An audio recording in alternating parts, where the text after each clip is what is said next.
दनन नवारल है सर। ये दाना फ्रिज अच्छा, अंदर आपको मालूम है कितनी तबाही हुई है सरीना होटल के अंदर?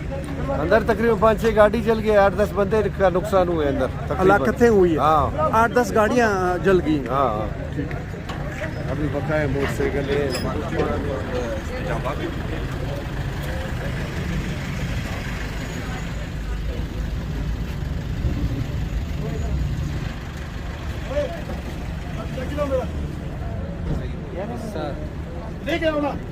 सही है।